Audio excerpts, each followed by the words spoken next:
When is the last time that you have been Sanfording? I went by a couple weeks ago, literally changed my outlook on life. It does. It does. It's a happy little place to visit, and if you haven't been to historic downtown Sanford in a minute, you need to get by there. They are open, baby. Yes. Maybe you'll have some lunch at Hollabox.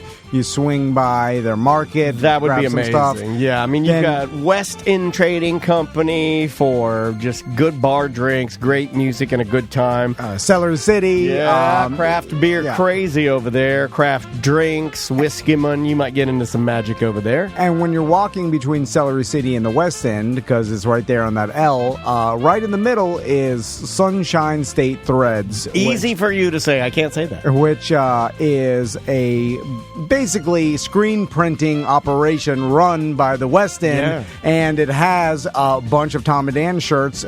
Specifically, it's got the Sanford and Sons Tom and Dan shirt. Yes, it does. It's got Unfortunate Voltron. Yeah, I got to swing by and get mine. Yeah, and they're all off the rack, and you can go swing by there, pick yourself up a Tom and Dan shirt at Sunshine State Threads. Also, they will produce any shirts that you want. Yeah, I was going to say, you can go there and buy their shirts because they have great stuff. In fact, I have a gray and fluorescent orange fishing shirt that they gave me that's absolutely amazing. I wear it too much. But you can also get stuff printed there. In fact, they do a great job. All the quality garments, all the great screen printing with the discharge and the different inks to make it look great. And they know what they're doing. And I don't know of any other artists that are working with them right now. Pabone's got his stuff in there, right? I think he's got some stuff in the store. Just pop on by next time you're Sanfording and you're drinking at the West End, Celery City. It's Sunshine State Threads right there next to the West End. We're here. We're back. What are you guys up to? We're here. Time. Hi. Monday. Yeah. Is that we should all fall? Okay, that's how we do it. We fall in like. Whoa! Hello. Yeah. ASMR. We should have that. The old cartoon fall down the stairs. Yeah. But it's like you fell down with a pots and pans. It's like pots and pans. No, you had a hubcap on your head. or like you're like in the marching band. You were like a a cymbal. The big what's that? The big bass drum guy fell down the stairs with the cymbal. Why was he having both? Here, I have one. This, like a. Oh my God! No, this one. Oh, animation fall.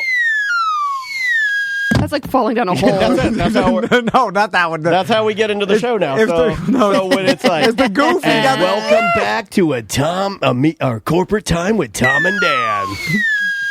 Hey, what's up, guys? We're here. No, I don't know. I don't hate it. I don't hate it either.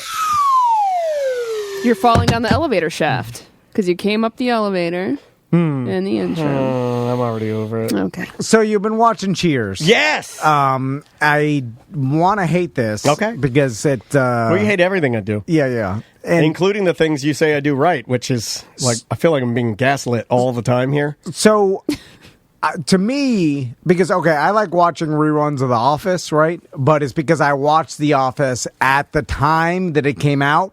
That's the same for me and Cheers. Oh, okay. So it's the same thing. Oh, okay. Yeah. So you have to do that because I imagine if I watched Cheers, all the jokes wouldn't land because it was for a society that is past, and I don't have any nostalgia. So I'm gonna look at it and be like, all these jokes are dumb. No, I don't relate to them. They're pretty generic on the surface. They're not very specific and timely. They don't do a lot of is it well written? I think so. Yeah.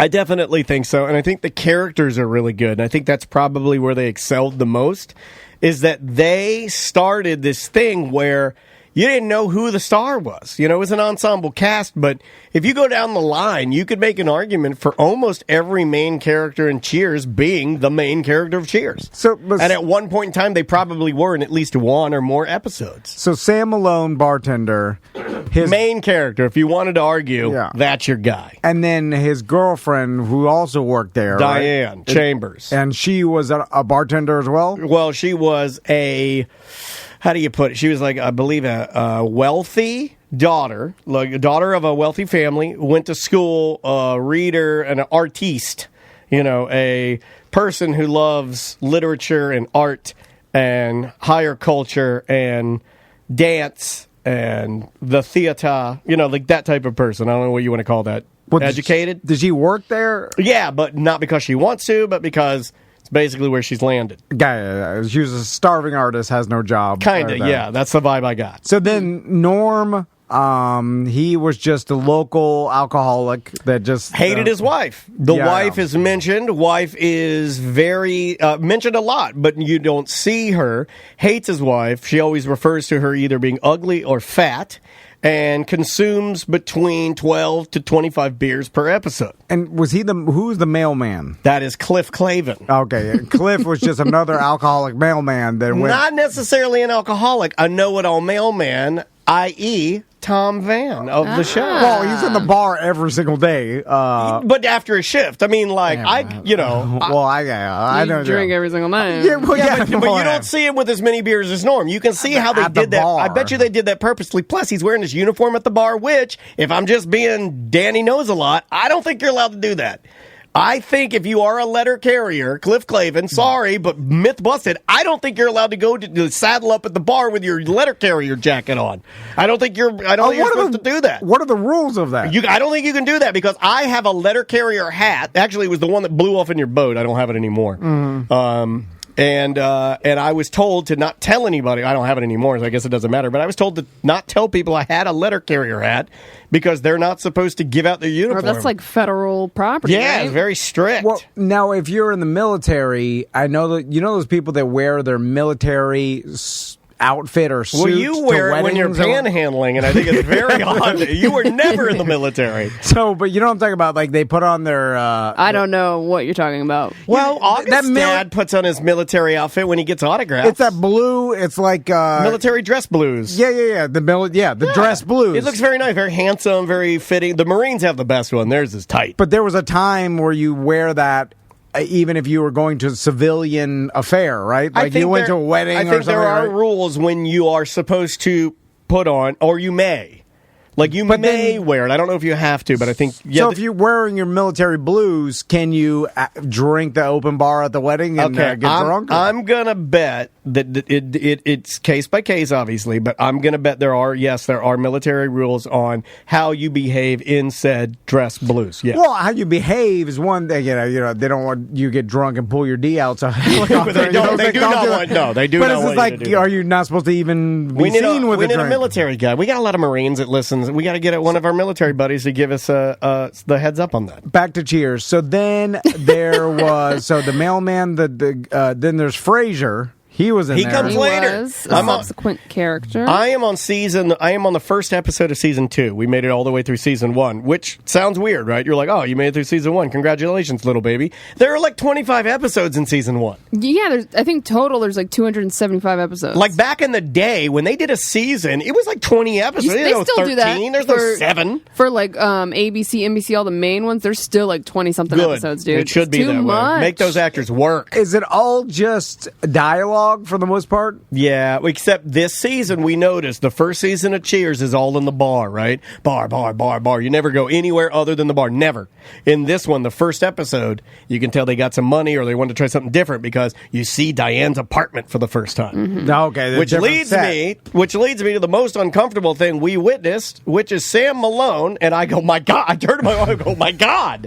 He kicks her door in because he wants to teach her what women really like, which is a man who's forceful. Yeah, this is, So he kicks her door off the effing hinges, and then he picks her up, physically grabs her, carries her to the bedroom to make love to her, and then she says, like, the whole moral of the story at the very end was that she was like, you're not going to watch it, right? No. So she pretends like she's calling the police to get him arrested for kicking her door in and being and he's like freaking out. And also pretending like he's about to rape her? I mean, right, I know, it's weird. It is very weird. That's her fetish, right? Hold on a second. Tom's on to something. At the end of the episode, right? She tells him that she never called the cops. She was only just trying to make him poop his pants, right? And then she looks at him and is like, I really liked it when you scooped me up. No, yeah. And the whole moral of the story is women like to be scooped up and almost thrown in the bed. So it's crazy, dude. So it's crazy. You could never do that. Hold on. Sam, do you have the episode plot up? I do. Okay, let's read that. I'm trying to find it's long, but... So did he...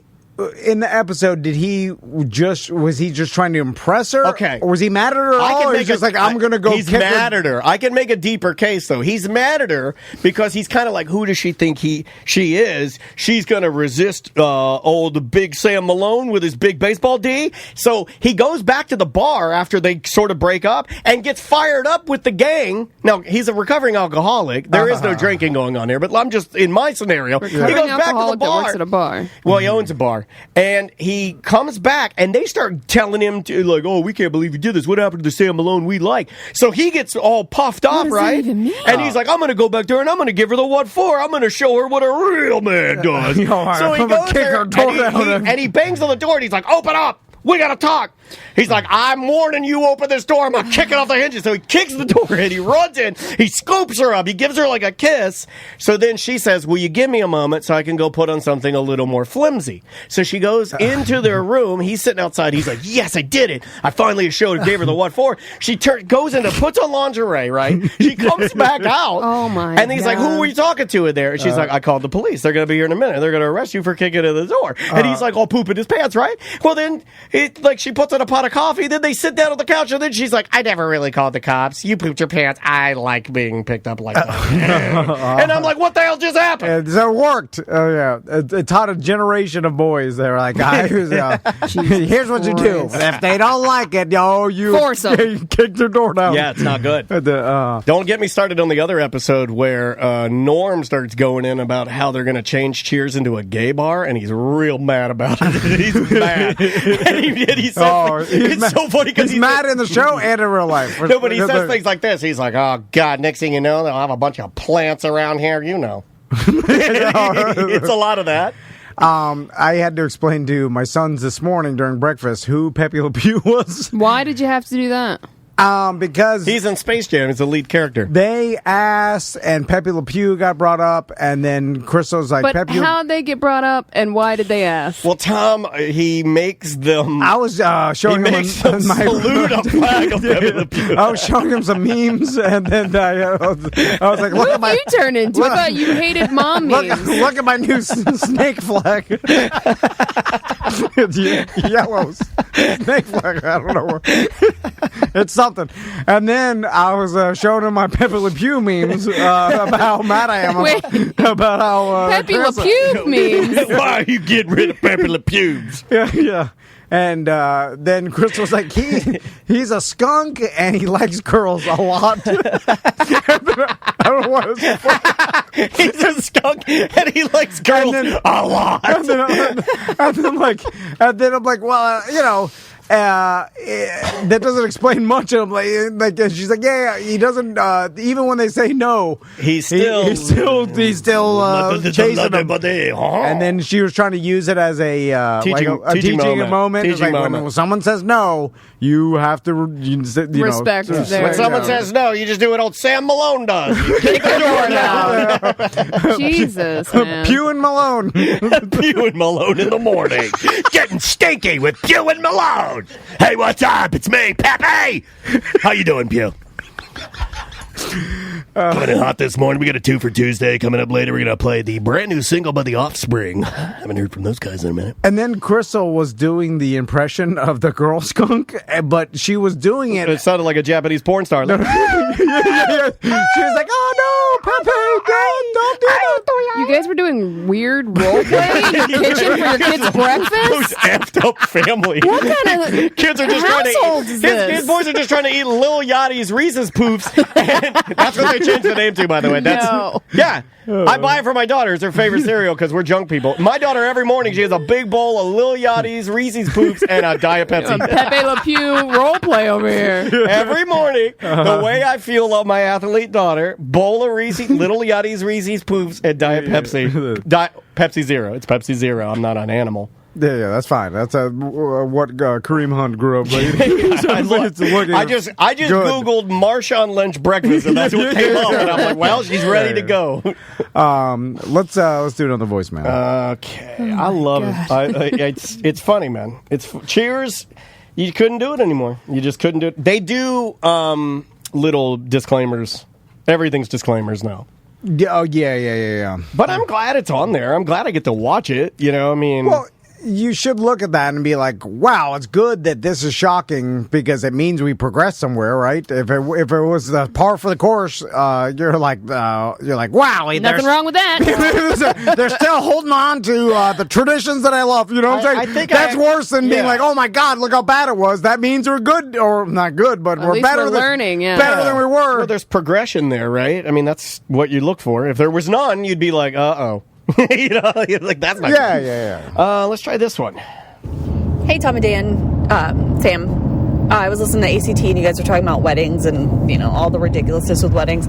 I hope my wedding was a labor of love and just pulling every freebie card we could possibly get. My husband worked at a brewery here in Brevard County. The brewery was like, hey, we just redid the courtyard. How about you have the wedding here? Perfect. My husband used to work at a coffee shop. We're like, hey, can we borrow a bunch of tables and chairs? Sure. There you go. Free tables and chairs.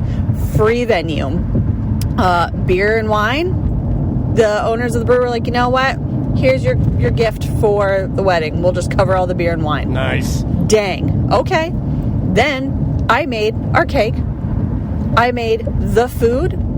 I didn't make the food. Big Tim Murphy, my friends, came in with his hot dog truck. We had hot dogs. Wait, hold on. I'm sorry. If I have hot dogs at your wedding, I'm talking trash about that wedding. You had me up until Big Tim Murphy was serving hot dogs. When you get out trashed Tom, it's... See, I've never seen you be that rattled. You don't like hot dogs like I do. I'm a hot dog mun. I think she lost the whole point of our wedding conversation, which was... This is my friend. How dare you? Don't spend a bunch of money on an event or a party that you don't even really like, or just because it's tradition. You know what I'm saying? Like you're actually... we weren't saying don't spend any money. Fun. Yes, although... once you get into that mindset of I'm going to try to do this as cheap as possible, you can spend some money on, like, hey, get a food truck to cater it. You know, That's what my buddy Dave did. You could do something where it's nothing against Big Tim Murphy's hot dogs. Hey, Tom and Dan. Oh, there it is. Sam. So, I've noticed with this computer is that if you pause a voicemail, it'll just decide when it wants to restart it. It'll just be like, nah, we're doing That's good. Because at a certain point, you're trying to do a traditional wedding style event, and you're trying to do it on so much of the cheap that then it becomes awkward for your guests, right? So your guests show up, and then you're still doing the whole traditional thing. You get married, you do the reception, you have the beers there, but then it's like, all right, if you're hungry, there's a hot dog cart over here, and just sit wherever you want. We're in any chairs, and there's like, you know what I'm saying? Yeah. Like, you're standing eating your hot dog at the bar, and What then was you're the like, food? why did you do this? You know what I'm saying? Like, why did you follow the format, but then, you know what I'm saying? Like, it's like, like the Wizard. I like a hot dog. I like a beer, but it's like, what, at a football game, baseball games. Yeah. One of the ones that threw me for a loop, because we're all different. The Wizard, he had cut stumps. Oh, yeah, the for stumps. chairs. Yeah, I've seen I thought that was going to be way more white trash than it actually was. For the wedding. But when I heard that, like, I don't care who you are. My buddy Dave had a stump, too. It's a hipster-y thing. It is. Yeah. Some people probably paid the $900 for stumps, just for the stumps. I'm just going to say it, whether you're a rich person buying overpriced stumps, or whether you're the hipster making your stumps by hand, or whether you're just the poor person that really needs the stumps, I'm anti-stump. Okay. Even though I am Patrick Stump? I'm shaped like a stump. I am anti-stump. Patrick Stump, I am pro-fat Patrick Stump. I am anti-skinny Patrick Stump. What about my old manager, Forrest Stump? I am pro-Forrest Stump because he emailed me one day and begged me to please stop calling him Forrest Stump. That's his name. I know, but referring to it and going, Rod Forrest, and doing because we would do jokes, bully this person. I don't even know him and never met him. We were just saying, why even go through the traditional wedding if you're going to do something totally different, just do it different. You don't try to do it on the cheap and then still follow the protocol of tradition, right? Like do it on the cheap and then just do something totally different. Yeah, make it dance as if no one is watching. Is what I say. Hello, Tom, Dan, Sam, and Butler. It's Canadian Josh. I wanted to ask you guys if you have ever done a THC reset. No. Take a little break. No. I'm currently on week number 4 of no alcohol and THC. Not for any particular reason, just I'm at work on an extended rotation and I have to be sober 24/7.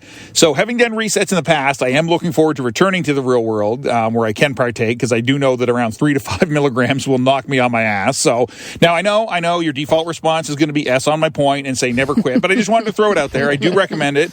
Takes you back to baseline. It's a good lesson in delayed gratification. Also gives you a little bit more respect for THC, because it does bring to light the fact that it is an addictive substance. That is very apparent during your first week of quitting. Cold turkey. You have some really unpleasant withdrawal symptoms. Anyway, I'll hang out and listen. Love you guys. BDM for life. No, I've never had Butler any. claims that he does these little THC breaks, but I don't believe his eyes say different. Yeah, he ain't breaking nothing. They're breaking toilets. But I've known people where they're like heavy drinkers and they're like, I'm taking a break from drinking. They'll die. But they're still drinking. They're just taking a break from drinking so heavily. To black out, Like insane amount of drinking. Yes. So they're taking a break is like, oh, I still have like 5.5 beers a day. Right. But I'm not having 18 beers. And that's shots on top. That's the break. Yeah, like I'll do, So for this year, I did January and February pretty much, other than special events, completely clean, not even a drink. Then it starts creeping back because you want to introduce it back into your life. So now I try to do like weekends. This week I think I've just decided just to throw it to the wolves and just go all in like nothing matters, and then I'll reset again. The THC thing though, I've never like, I think I've naturally taken a break just because I just won't be into it. Really? Do you ever do that? There are times no. that I'm just not into it. That I'm just like, and then I'm just tired. I don't need it, and I fall asleep. Tired? Oh, no. I need a reason to do anything. So it's like Canadian Josh, like, I don't know why I took a break. I just took a break. I don't work like that. I have to have a reason. It's got to be monetary, or he said he was on call or whatever, and he had to be sober for work. So okay, well that's a reason. Yeah, I love that you didn't listen to me. He's too high to listen. He said, "I don't know." He's like, "I don't know why he did it." Well, he said no particular reason other than being on an extended. He did say a little of both to hit both of your points. But anyway, it's just so if the reason is all right, if you didn't, I think it's to help with like tolerance, right? Because you'll start to build up a tolerance, and then it takes more and more to work. So then you take a break, and then when you reset, you don't have to take as much. Like my reset is typically from around 3 a.m. until right around 6 p.m. No THC. Okay. 6 p.m. Oh man. Yeah, and also we open, baby. I'm sensitive to THC anyway, so I don't have that problem where like Butler has to do 100 milligrams a day to make it worth his while. Like I could still do 20 milligrams and be stony baloney out of my mind. Man, I can't. No. I've always been sensitive to it. Like if I take even more than that, I'll get too high, and then they'll be like, "Dog, bring it back." No, never bring it back. Always leave it there. I haven't said bring it back in a while. It's been a minute. It's been like 2 years ago. What are you up to now, buddy? Pre-pandemic. During the pandemic, you're 150 milligrams a day. I got some new that CBN. You got sativa. those gummies. They're always out. Give me some. But you're not allowed to do that. I made a mistake. I took 2 because I was like, CBN, that's nothing. CBN's a news network. But it did. It had the THC, but I thought that it was going to be. I was like, I need 2 because I obviously been doing this for years. I do that with vitamins. I do that with everything. Advil 1, take 2. Advil 2, take 4. And then I was sitting on the couch. I was like, oh my God, I'm super high. Because I gotta hide it. I can't. My wife can never know that I'm that high. Like sometimes in my mind, I'm like, oh my God, like I'm higher than any human's ever been. But I have to just sit and hide How do it. you hold it together? What do you say in your brain to yourself? How do you even talk to her? I are you slow or you're like? I will go wipe the table down after dinner. It feels like I am giving it away, but that's because I'm high and paranoid in my mind. So Is it I don't think she hard? noticed.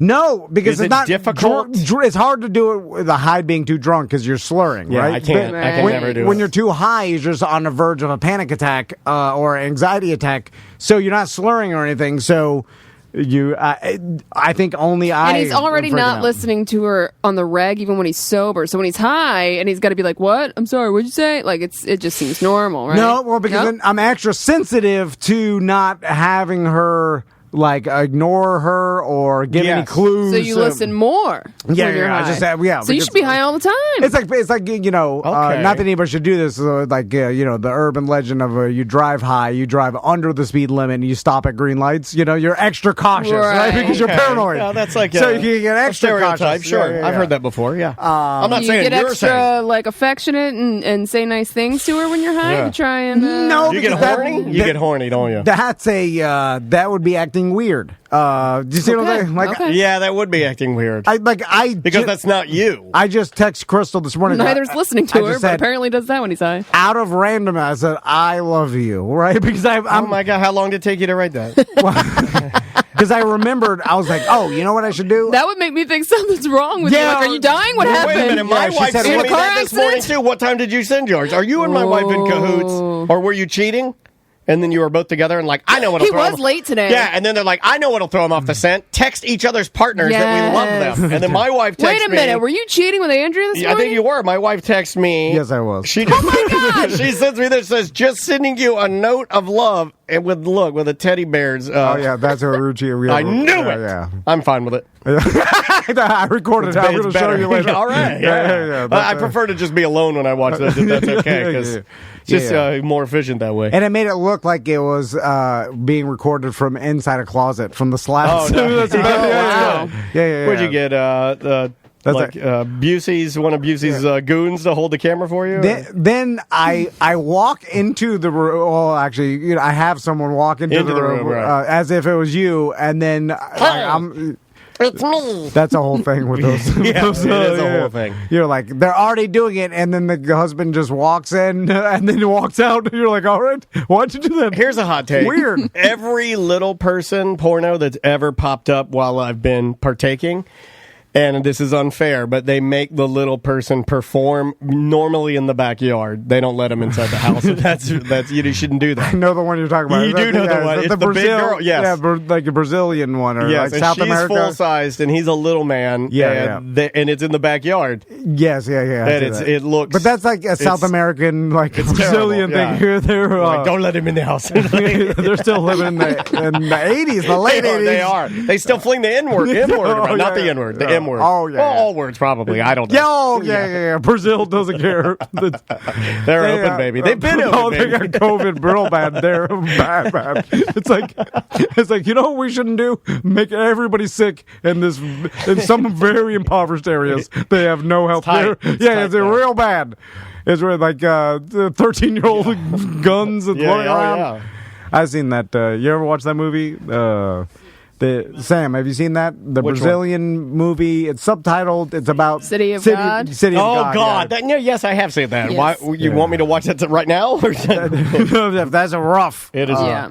Also, it's like, my God, my sons are snowflakes compared to these Yeah. kids. Like, oh man, it's. My daughter doesn't know how to clean her guns.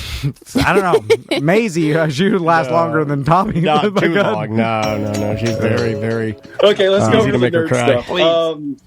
Okay, I sent a link to Samantha of a property. Remember, you guys were talking about you guys wanted a party house. Yes. Okay, I found the perfect place.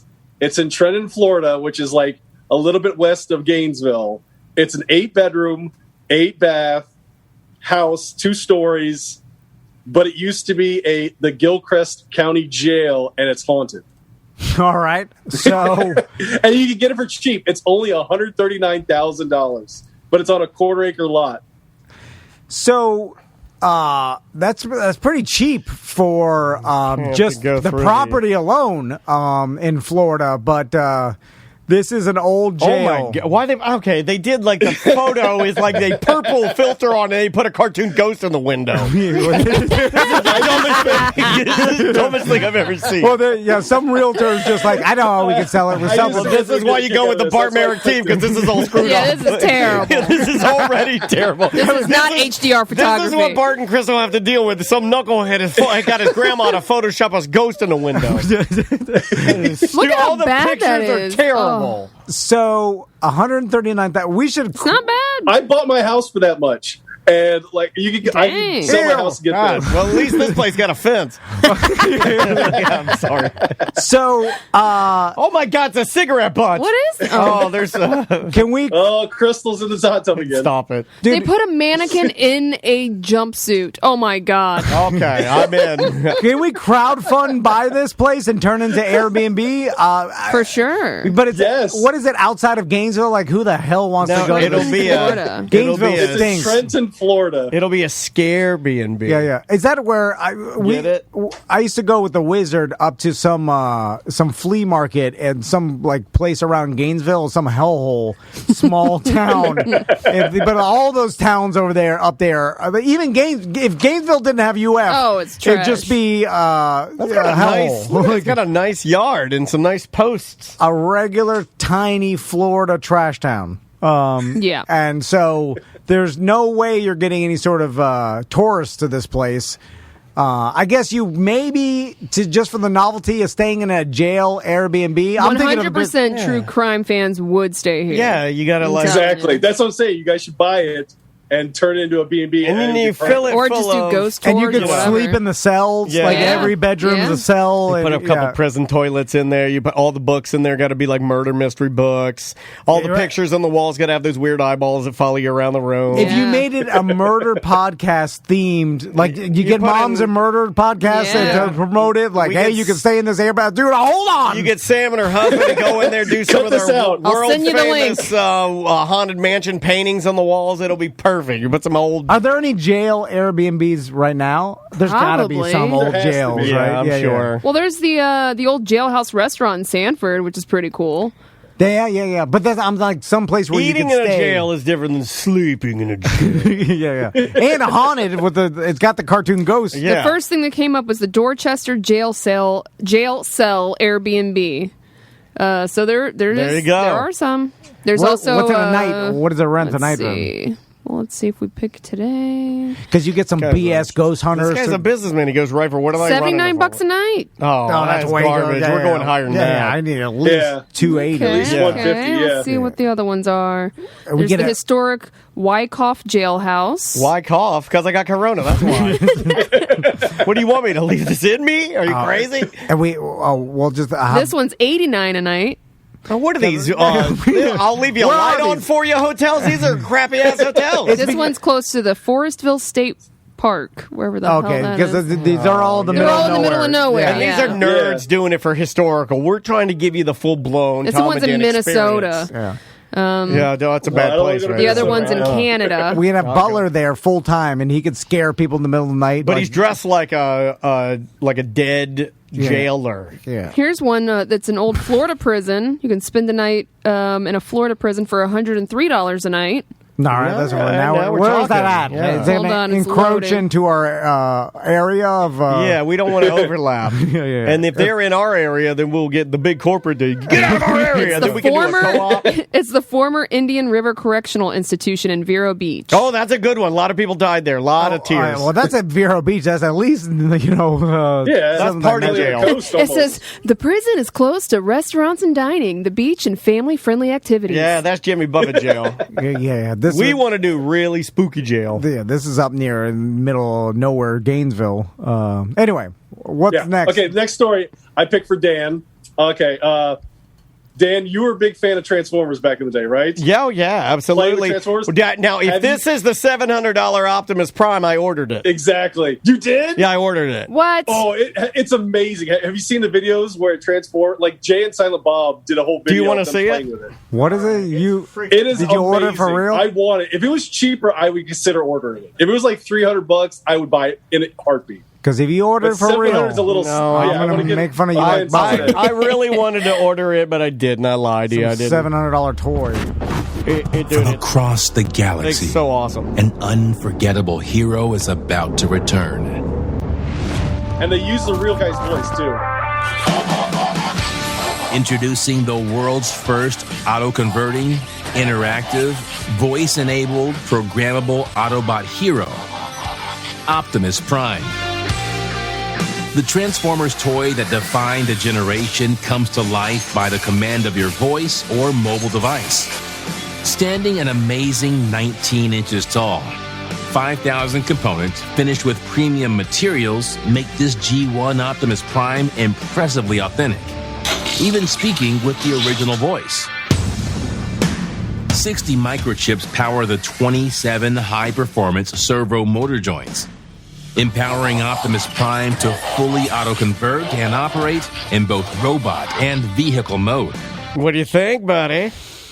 And even if you're an adult and you buy this, I'm gonna. It looks so cool. My wife would kill me if I spent $700 on Optimus Prime. I do still have my Optimus Prime though. Like when I was a kid, I still have mine. I guess I have the one from Beast Wars still. I have my original one. I have it. It's sad. I'll tell you why. I looked at it just the other day. So I've got the actual, when it's in its like semi-state, you look on the side and remember the original ones when they came out had rubber tires. Like really soft rubber tires. Yeah. And one of the tires had fallen out. My dad had repaired it with a friggin' toothpick. You could see the toothpick in there holding the wheel on. It's so ghetto. So you guys tell me why. Oh, it's white trash crazy.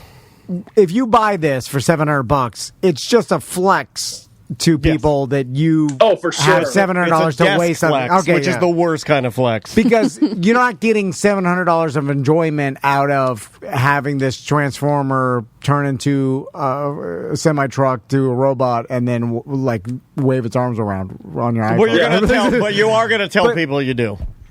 Yeah. Oh, yeah. You got to justify it. Well, right? you can't just you can't just say I bought this so you guys will know I can waste $700 without a worry. I mean, right? It would be cool though if somebody said I bought this because I can and you don't have the expendable income to do so. I'd be like, whoa, dude, harsh. I'd be like, now that's a flex. Because that is a flex. I can't imagine an adult playing with this and then getting enjoyment out of it. Okay, I will agree with you, and I hate to do it, but I will agree with you in saying that I would love to buy it. But I can't see myself playing with it longer than about, at tops, 30 minutes of vigorous taking it into a robot, taking it into a semi, taking it into a robot, taking it into a semi. I can't think of much more I would do with it. A bigger flex would be Tom buying it for his kids and then not caring about it, I think. Well, yeah, because they wouldn't even care about it. They'd play with it once and be done with it. Or this is like something like a Rob Dyrdek would buy his daughter for her just to push around and then thrown in the pile of other toys. There's a millionaire. It doesn't matter. Now there are certain people that like Bert the Stormtrooper, for instance, a buddy of ours that we've known for many, many years.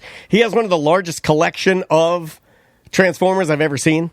So this would hundreds. Be part this of would complete it. Yeah. So for him, for him, I kind of see it because it's like, dude, I think he has no BS. I think he has 30 different Optimus Primes, all different kinds. He's got some that are imported from different countries and different mistakes and models. So it would fit his collection perfectly. So with something like this, how many of these things do you think they produce? Because this is a hard thing for a company to project sales wise. At a $700 price point, you probably are I don't know, I know how much a $35 Optimus Prime toy would sell throughout Walmart in the United States. They have that data, but they're how much would a $700 fully controlled Optimus Prime, how many people would buy this? So do they release just a limited run? Okay, they did a pre-order type of deal. Oh, okay. Well, that makes sense. I think they have them ready to go, and they probably have an exact amount that they want to shoot for. Yeah. And then they did the pre-order to gauge whether or not they need to, how long they're going to keep the factory running. Yeah. And they'll do it that way. It's all pre-ordered. I think so. Yeah, because it's all through that Hasbro. What is it called? Hasbro Pulse, or it's the high-end toys because they've realized that kids love the toys, but dads have more money and love toys too. But also, this could be done as a marketing promotion as well too, where you just do limited release of these $700 ones, but to boost the market for other toys. Yeah. So, that kind of thing too. Anyway, it's really cool, but too expensive for me. $700. Yeah, it's crazy. Okay, the last story I have is Sebastian Stan, who's playing the Winter Soldier in Falcon and Winter Soldier. Have you guys been watching that yet? I have not. I'm up to date on Invincible, but that's about it. I'm one behind on Invincible. I didn't watch it this week. We got to do that. But Sebastian Stan, okay, you guys know how you guys, whenever you meet a fan of the show, they always say one thing to you, right? Like Tom, it's usually you jump Gravedigger, or Dan, it's the really insulting thing that I'm not going to repeat, or Samantha, it's another insulting thing that they say. But with Sebastian Stan... Wait, what is mine that's insulting? What is it? I'm not they talk about the things. Yeah, I don't know what he's talking about. What things? The one things. What things? He talking the box. You just reminded us all of our listeners are insulted to us. Why is mine insulting, though? Well, they do the same thing it's inappropriate, not insulting. Yeah, I guess you're right. There you go. Inappropriate. It's more of like a harassment. This guy, he used to be the Winter Soldier, and there was a way to unlock him to be like evil. So everyone keeps on saying the Russian words to him, like longing, rusted, furnace, daybreak, 17, benign, 9, homecoming, 1, and freight car. But they say it in Russian to try to unlock him to be the Winter Soldier. I don't know. And what it's this means. driving him What does crazy. this mean? I don't know what this means. Unlock what? Yeah, you're talking too nerd for us. We don't even understand what you're saying. We started the race one. You're like iron, grass. What's happening? Filament. What are you saying? In the movies, he was conditioned to follow instructions after he heard these words. So, like, he heard these words and he killed Tony Stark's parents. Stuff like that. That's terrible. Like Iron, grass, filament, kill Tony Stark's parents. So it's the old you've been programmed and you brainwashed. Brainwashed. When I snap my fingers, he'll look like a chicken on the improv stage. Can we talk about? Have we? Okay. Improv hypnotist? No, the hypnotist. Yes, Does hypnotizing people work? Yes. No, it's fake. I want to get a hypnotist to try and hypnotize Tom. Yeah, no, but it won't work. He has to be open to but it. some people swear. And I think that's garbage. We could get Butler though, right? Yeah, there are people. Everybody I used to work with used to swear they didn't masturbate, Tom. Yeah, but there are people. People lie. And but they swear this works, and like there's some sort of proof, and there's like what proof? I'm telling you, there's some sort of argument still going on. This is not ghosts here. This is like hypnotists. This like acupuncture where there's like a gray area of it works, but in these circumstances under this thing, but it's not like complete BS. There's something to it, I think, because this has bothered me as much as like you burn alive. Where you're sitting on your chair.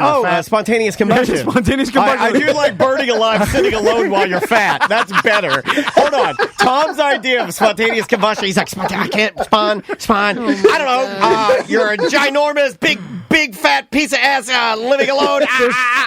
We talked about this before, and there's something because they found just like a burned chair and a foot. How did that happen? It's another fat person spontaneous combust, living alone.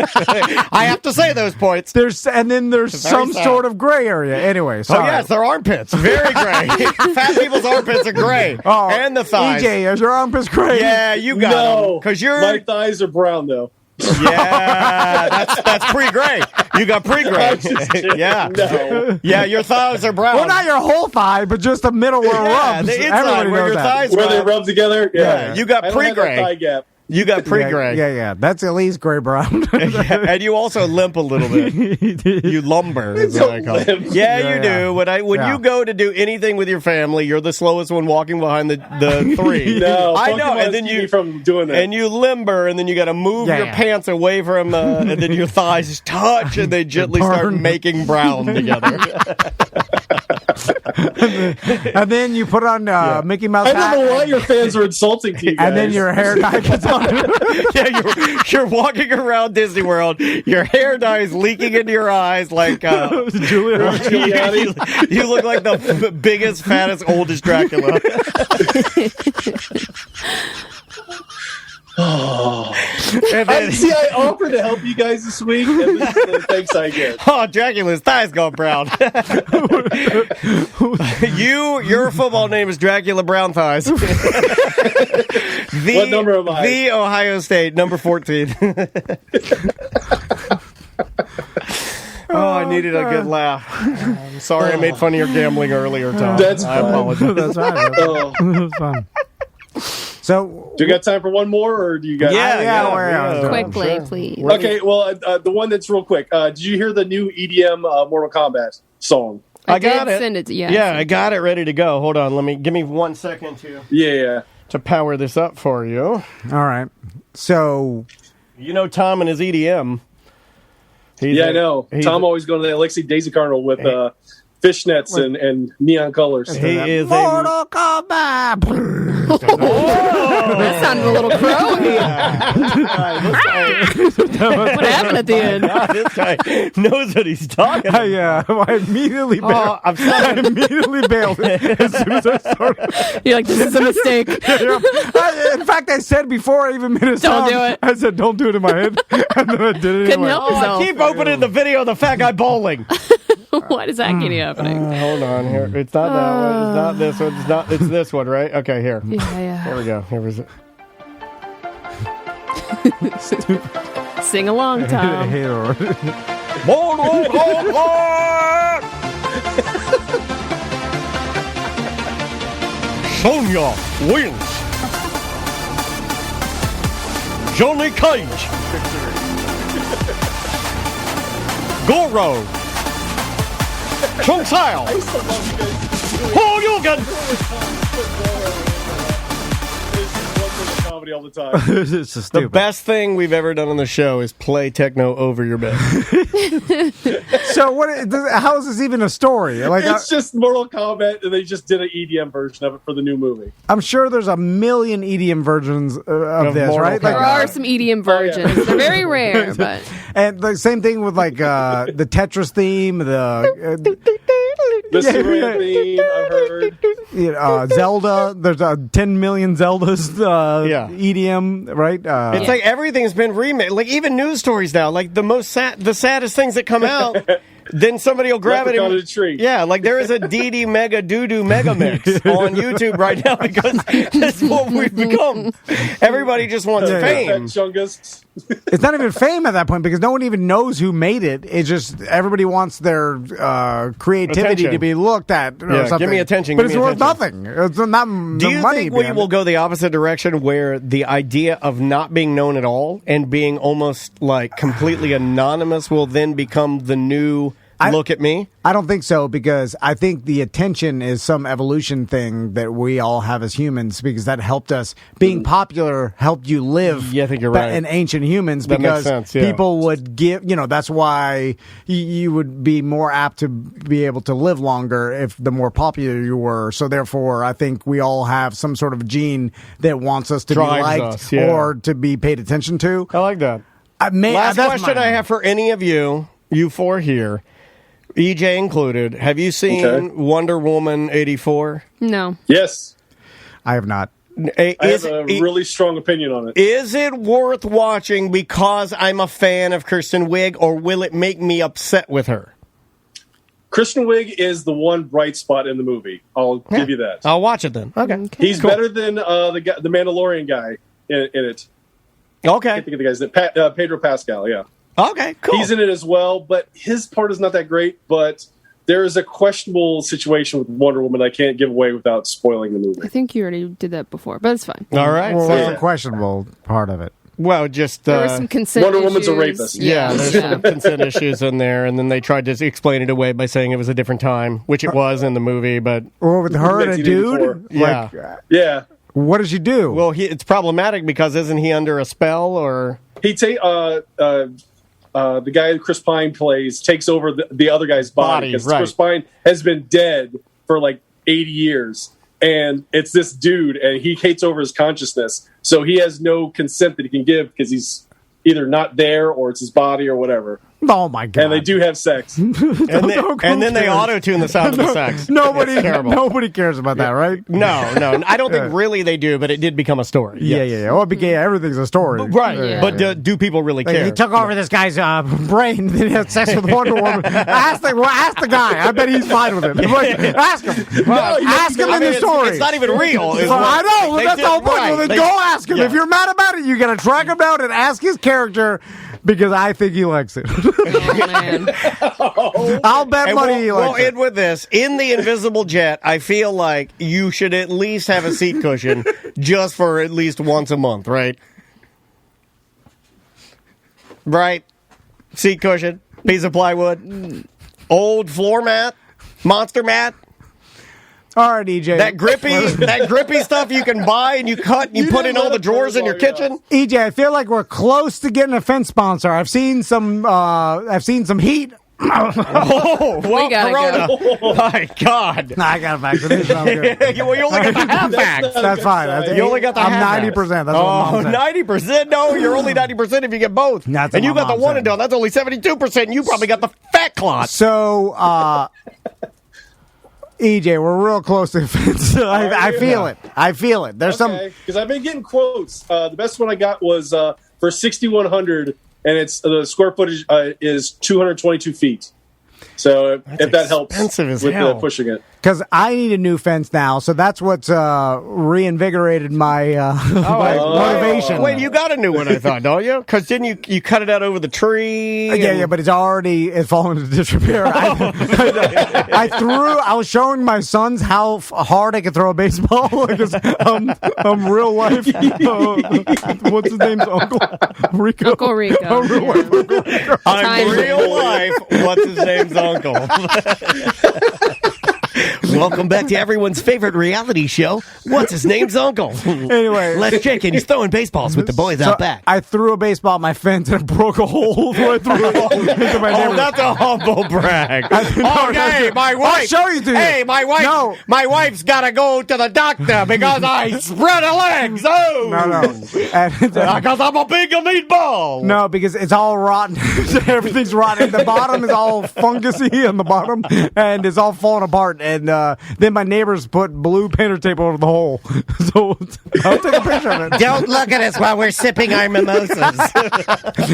And so now the guy who wears the headbands was peeking through the hole while we were having our bellinis. So now, like before Butler was on the case here, that would get nowhere. Butler's on the case. Doing what? When has Butler ever been on the case? Now old Tom Van's on the case, and I'm sniffing out some leads. I'm just going to tell you. I can put my sales hat on, and we're going for it. Okay. Okay, I'll tell my wife to hold off on any final decisions then, because she's the boss. Well, first I get the new fence first, and then the small. You get the trickle down anonymous. Yeah, you get whatever wood's left over. That worked for Reagan for sure.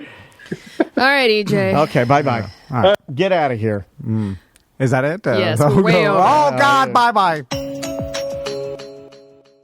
Brett, when you got into filming weddings, I'm sure there was a learning period of time, and where you start doing friends and families' weddings first, right? Like tattoo people do. Yeah, and that's where you kind of learn.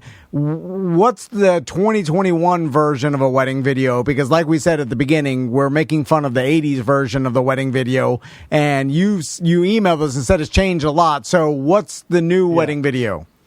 Yeah, the way that you guys were talking about it, and that's the thing. For years, occasionally you've touched on wedding videos and kind of dogged on them or whatever. And before I can't say anything because if you don't like something, you don't like something. But then the last time when you were saying, well, I would like them if they focused more on the fun stuff and they were more fast paced and you didn't focus so much on the long drawn out stuff. That's when I finally had something to say, because it's like what you described basically is what we do now. Of course, obviously I say what we do in a general sense. I'm sure there's still, you could find plenty of people who would give you a 4-hour long, boring, shoulder mount, whatever. But I mean, really, even what I do is still on the longer end. There's a lot of people who are doing the thing with like 3 to 4 minute long videos, which I find that then kind of hard, even for me, to justify the cost when that's all you get in the end. I know I'm just not young enough to put myself in the mindset of 20 somethings.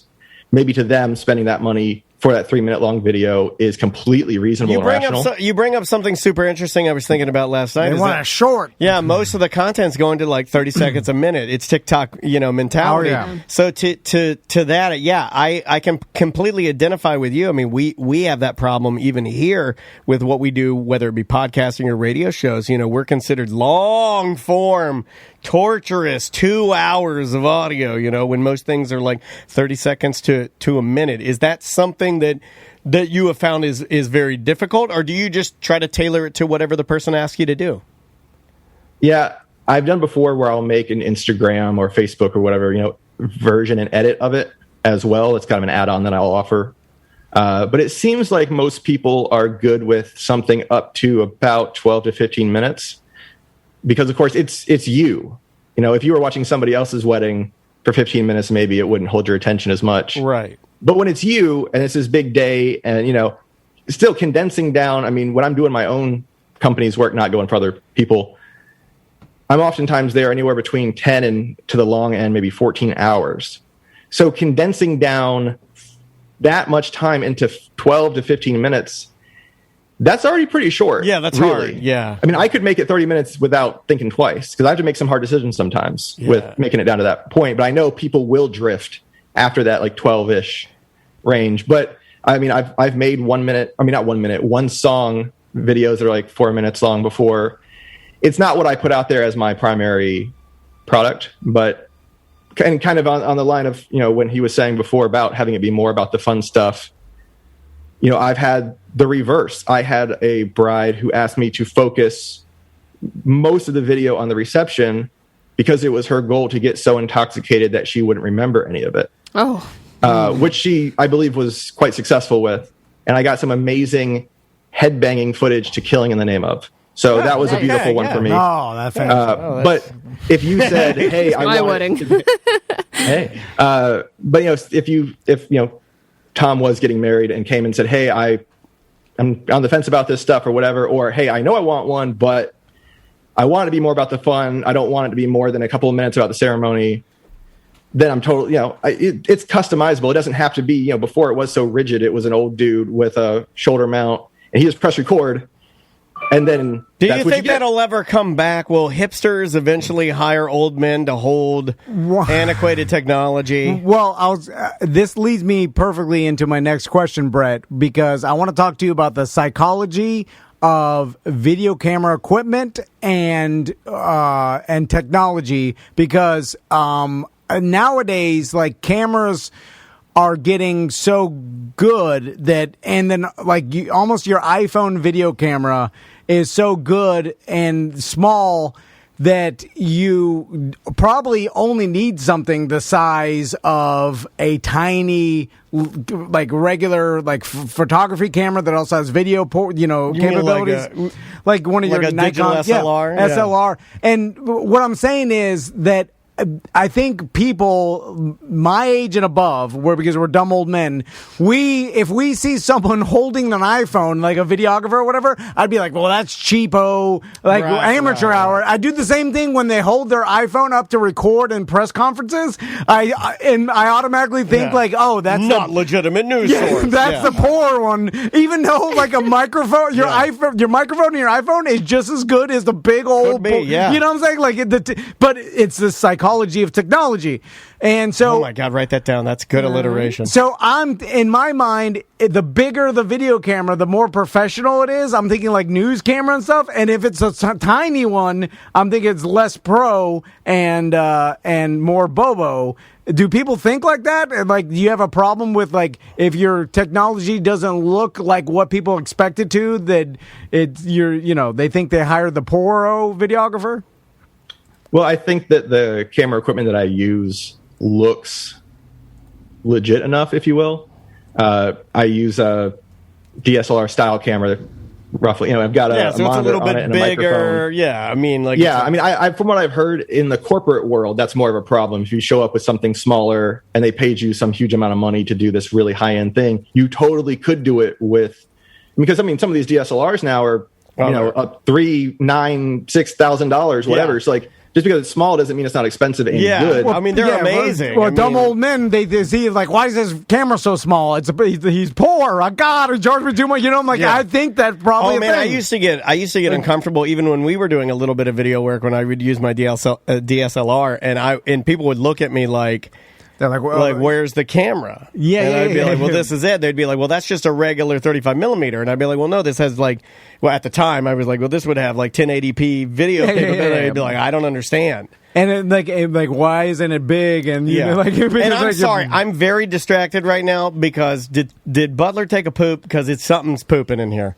Oh, it stinks. Is it my sandals? It's something I'm very, very sorry, Brett, but it smells like straight diarrhea in here, and I'm having a problem. My sandals are a little wet. Yeah, but it's bad. But it's not diarrhea. Whatever it is, I thought what happened 2 weeks ago was happening again. Is it coming through the walls? You smell it? It's coming through the walls, man.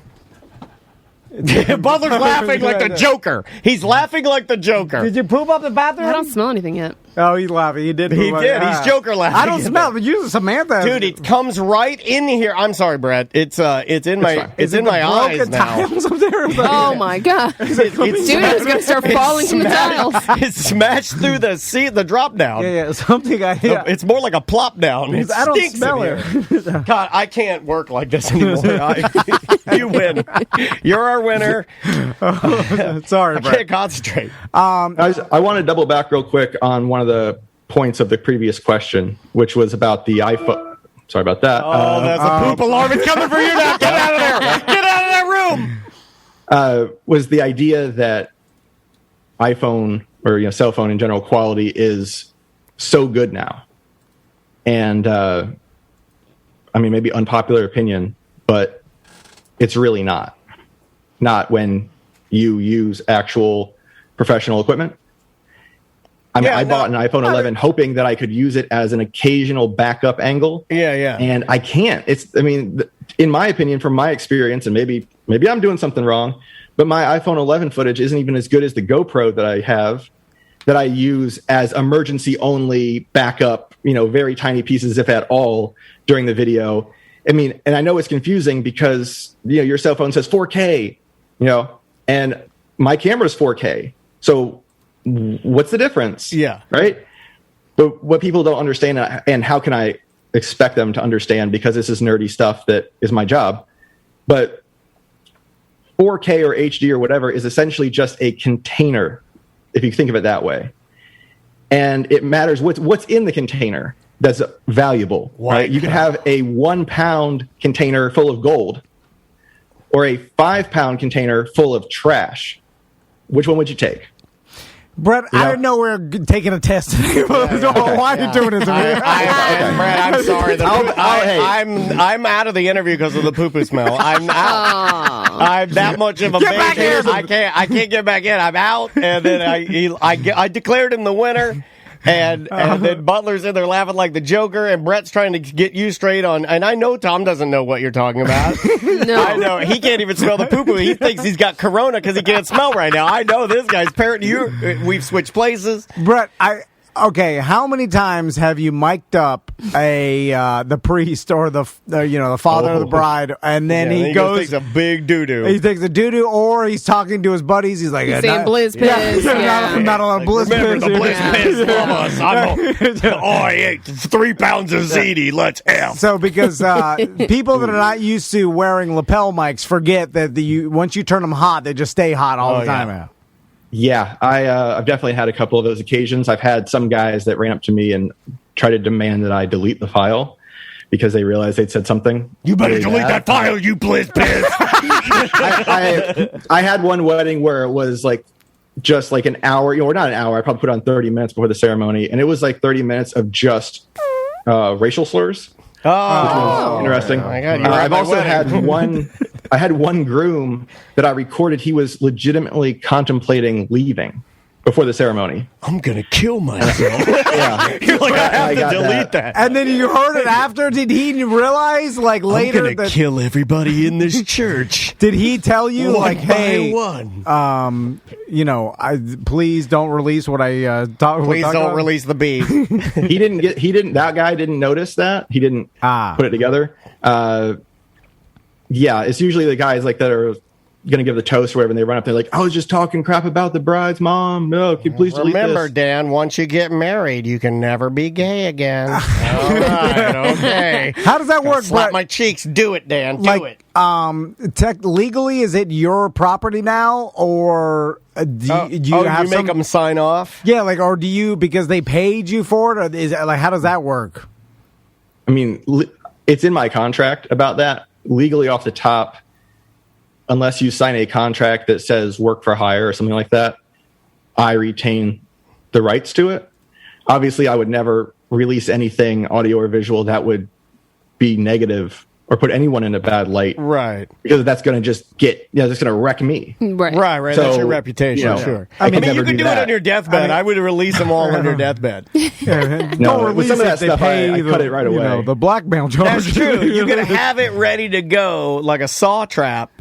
Well, I mean, they'd have to pay. Be like, hey, they pay and you release the file. Yeah, I have you. I think that's legal too. Not only do I have your audio of your diarrhea you took, but also the bliss pay. I have your racist rant and diarrhea audio. I will release one. Yeah, you have to pay me $10,000 for the diarrhea. Yeah, I only keep a blackmail folder for the BMX guys. Yeah, not for the weddings. Well, they'll never get rich. No, they won't. They won't. But, hold on. I need to ask Brett. Okay, what does a wedding video in 2021 cost? If I say I get remarried, Brett. Yeah, and Soapy Butt is gone. Out with the crow, in with the yo. And now I'm obviously going younger with a new one. Yeah, like and she's going to be all electric. Like I'll probably start hanging out with Seth and then their friends, and you start doing karate. And maybe like you come in here with one of those shaker bottles with some sort of garbage powder in it. Maybe Seth's girlfriend has a friend that's a little like overweight by their standards. But for me, I'm like, oh my god, I love her, dude. Yeah, 23. Oh, Big Sally. Yeah. That's fine. I like it bigger. I like about that stuff. Anyway, so we get married. We do it at the Big Sally's got a MMA match. I'll do it. I love you, Big Sally. I'll do it at the veranda because I already have. Yeah, you already got that locked down. Me and Big Sally are getting married at the veranda. Everybody, come on down. Yeah, it's a straight coronavirus. And I'm going to hire Brett to take a great diarrhea video of me and Big Sally getting married. Yeah. And then, so Brett, what do you charge me for that? Well, as with most things like this, there's a couple of different options, but I'll just give you the right down the middle one. The one that I really hope people take because it allows me to do my best job is $1,250. No, that tends to be a little bit on the more affordable side. It's not full on bargain basement stuff. That's way more of a value than I thought. Yeah. I mean, and I appreciate that. I mean, and that's even without the consideration that, I mean, I'm bringing, I mean, and it sounds like a lot, but I couple them up so it doesn't look as intrusive. But I mean, for the ceremony, I'm running like 7 cameras just by myself. You know, like multiple audio sources. It's like 30 hours of editing. Dude, that's a lot. And I dabble in video editing. And I dabble in that. So I have respect for what you do. Just time spent on the technical side, not even the creative aspect of trying to get a vision for what you want to shoot. Yeah. Just time dumping video, converting video, your codecs, all it's, oh my God. 7 cameras? Really? How many gigs for one wedding? How many gigs would you do collecting? Both? Is it possible for you to do both? Can you do the videography and the photography? Short answer, no. That would be a really bad idea. I mean, I am running. Running. Focus on one. I am running like full speed. I mean, I have an opportunity to drink water maybe twice a day in the day, right, type of thing. And I mean, just water. Looking at the cameras around, free booze, right? You're supposed to be stealing those raspberry White Claws, man. It's an open bar. Yeah, my God, try that new black cherry, or no, not black cherry, blueberry, blackberry, whatever it is. I don't know the purple one. Get the purple drink. Yeah, I mean, I know some people who there are still few and far between that offer photography, and then they'll say like, we'll make a little video. Yeah. And it'll be like occasionally they'll click it on and they'll make like some 30-second thing. But the thing is, if you're doing one as just one person, those major moments, the rings, the I do, the kiss, the dances, the intros, whatever, you have to pretty much just do one or the other. So it's going to be photography for the main stuff and video for, I mean, just scraps basically. And hey, maybe there's somebody out there who's amazing and they can do it. I'm not saying you can't. I'm saying both you can't. So yeah, I wouldn't do that. And follow up on Dan's question about how many gigabytes it is. Whether it's I'm on site for 6 hours or 14, clearly that's a big difference, but it's anywhere between 300 to 800 gigs. Yeah, and I know Tom and I wrangle with that in here, just space, and we had to upgrade our computer just to do more video this year. So now to put it in perspective, we'll work on like one of our shows that's like 3 hours. We'll be close to like 17. This guy's working with hundreds of gigabytes. Hundreds of giggies. Yeah, Tom calls them giggy, and then he yells Impractical Jokers. I don't know what it is. Hey, my favorite cereal. Sal, put your hand in the salad bar, Sal. Brett, how many? I just figured we'd go the full and split we got 1 minute left. 1 minute. We owe it to Brett for being so stupid. How many obliterated, drunk, best men speeches have you heard that are embarrassing? Really not as many as you would think. They might be obliterated, but they're a little slurry, but they don't go too far usually. Have you ever seen any genitalia? Not genitalia. No. Okay, boobs though, right? Boobs. Only one time where they intentionally did it. Yeah, I'm very respectful. I leave the room when they're getting dressed. I'm not trying to do it. The bride turned. I said, "Oh, I should head out." When she's about to put the dress on, and she was like, "Well, what are you scared of boobs?" I was like, "What?" And then she just dropped the robe. On purpose. I seen that porno. You should have led with that story. My God, I've seen that one before. Oh my God, you could have wrecked the whole wedding, but you're too nice and professional. Did you film it? I was recording at the time, and I just dropped the camera because not trying to. He's respectful. Look bad. But just since I know we're short on time, I throw the camera over my. I rip all my clothes off. Trying to show you. I'd be like, I'm crazy. Take me away, my wife. I hate her. Help me. Take me with you. Let's run away. Jump in the convertible. Let's drive away. Sorry, Brett. That's fine. All right. Well, that it actually for sounds like a fun job for what you charge. I think you charge too little. Yeah, because you could charge more. Wedding photographers. I think he has different packages, but yeah. I got screwed. That's pretty good price. That's a great price. I could have added that to my wedding, and I probably really liked it. I got some Bobo. That's on the lower side or low, mid to low, whatever. Sure, yeah. There's a lot of people who do 15, 18, 2,000, 2,500. Obviously all the way up to a guy who used to do BMX filming who went on to do weddings before he then went on to corporate work. He had maxed out his weddings at $15,000 a wedding. Ooh.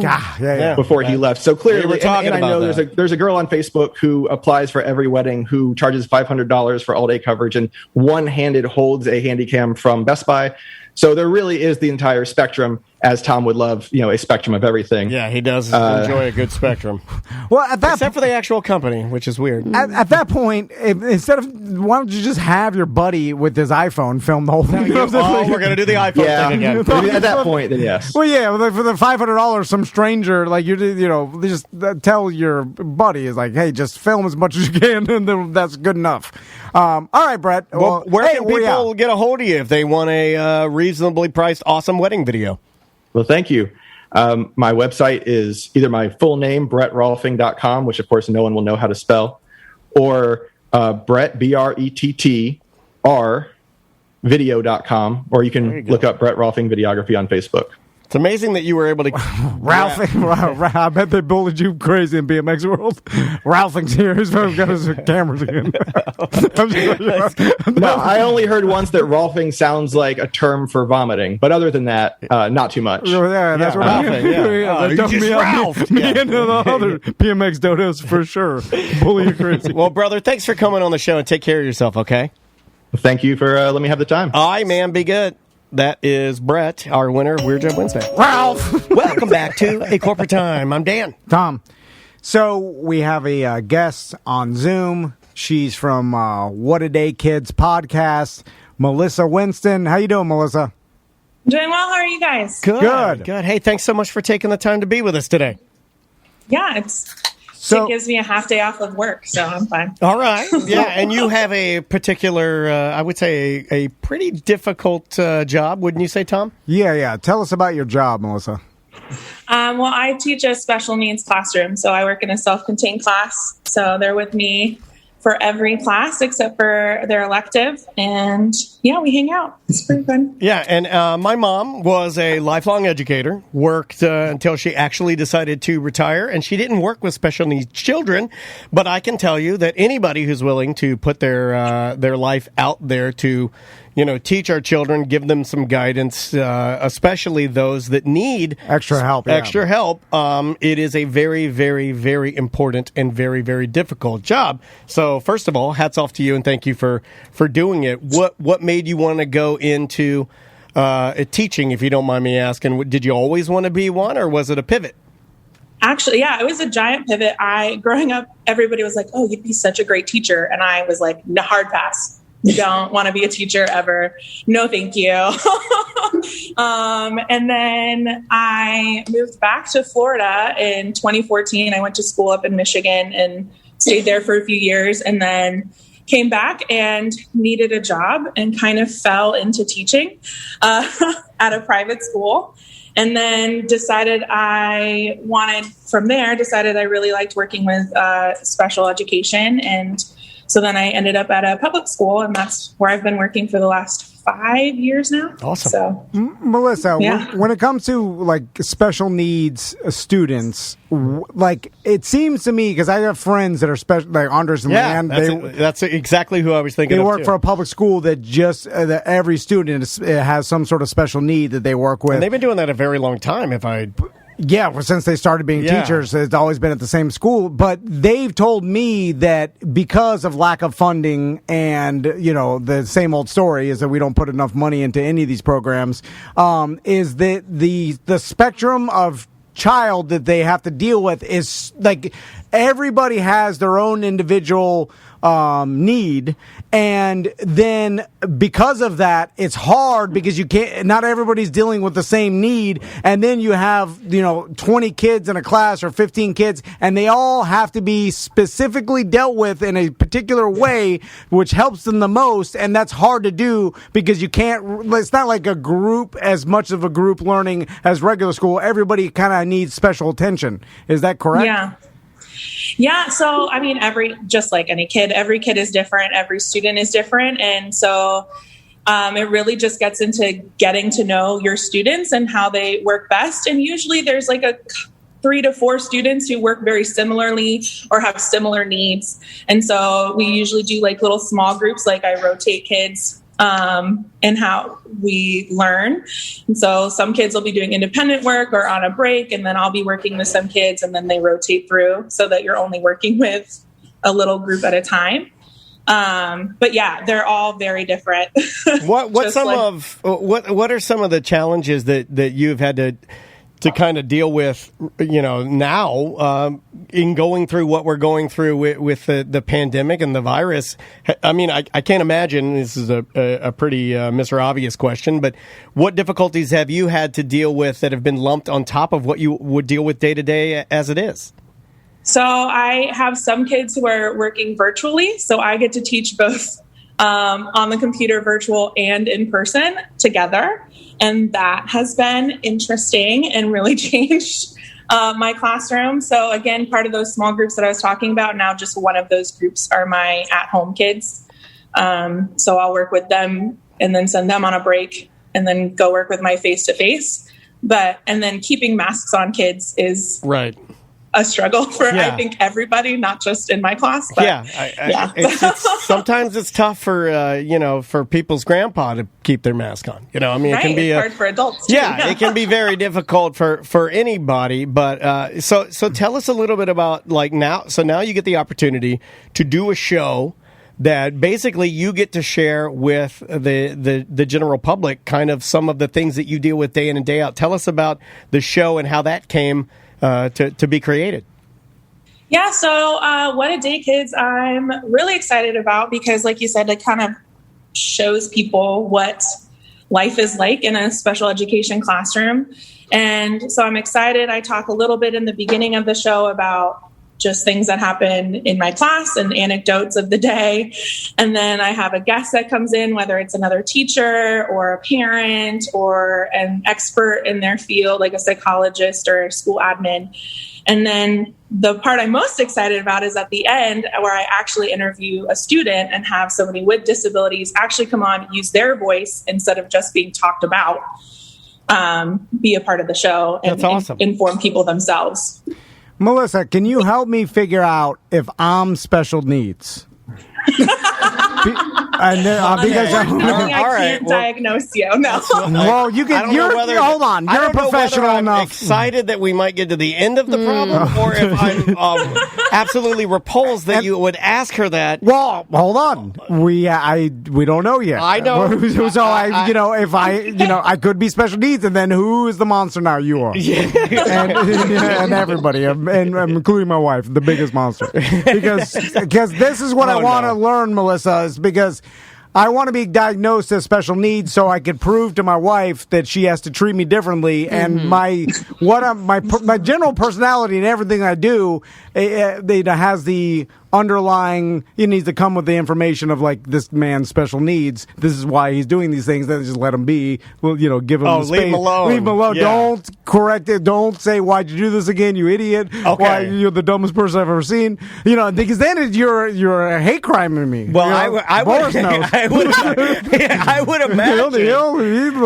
I would imagine at some point she would change the way she instructs you to hopefully find. Because then your work would be nicer. Now she's crowing at me. I'm like, God damn. No, I wasn't talking about your wife. I was talking about her guest, and like maybe she can help your wife to change maybe the teaching structure of how she communicates with you to a language that is more easily understood by. You took the words out of my mouth. There you go. Like you're different. Well, I've been working with special needs radio hosts for many. Like this is my 12th year apparently of doing what you do on a tiny, minuscule, and less important level. So I'll think of one particular thing that happened today that my wife was yelling at me about, that I'm an idiot, why this is happening, is because she asked me, what's your business bank account password? I don't even know that. No, none of us know. Yeah, I don't even have a business credit card. But it's just like it's like we lost the key code to our Bitcoin. Because for months I've been trying to just send our employees checks in the mail instead of writing them out, these long old man checks that I do, and I forget to do every. Sometimes you don't even write what it's for in the columns. And then I fold them so no one sees the amount of them. Put them on our desk. And I've been doing it for years, and it's antequated, stupid that I do turned mine over though, so I want especially you and Travis. So I want you to see what Big Daddy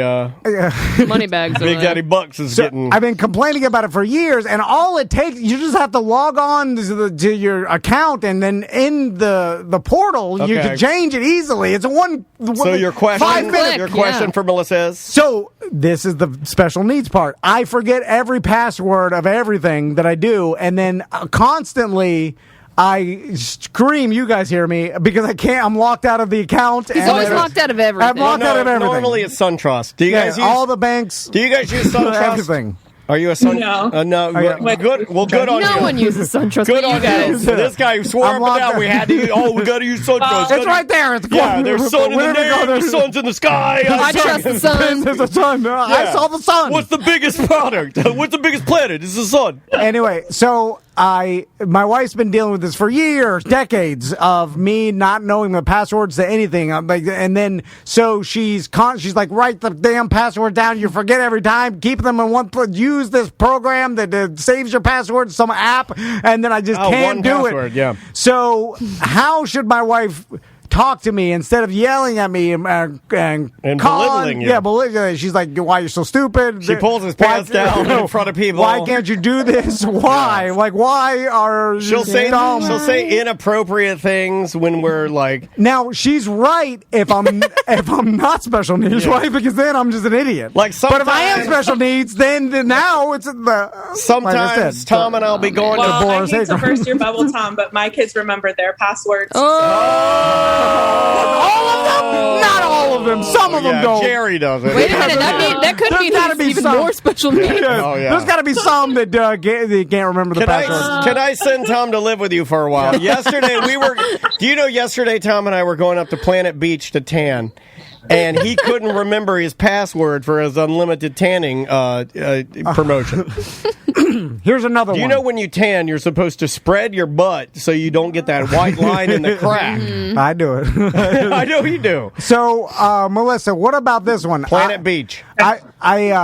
I've had multiple people break into my car because I live near Castleberry, right on the border. Locked out of his bank account, never locks his car. You never want to live on the border. He writes all his passwords down on one piece of paper and puts it in an unlocked car in Castleberry. Yeah. I'm better off living in Castleberry because I feel like they just walk towards Winter Park and they get me on the way. But anyway, so I've had my car broken into multiple times, and even to the point where they broke into it, they didn't steal anything. I ragged on them for not stealing something. Then I left my wallet in there like 2 weeks later, and they broke and stole my wallet. Well, they listened to the show. And then, and the other day, and then I vowed to change my life or whatever. And then months later, I did it again like 2 weeks ago, where I left my wallet in the cup holder in an unlocked car. And then my wife found out, and How'd she find out?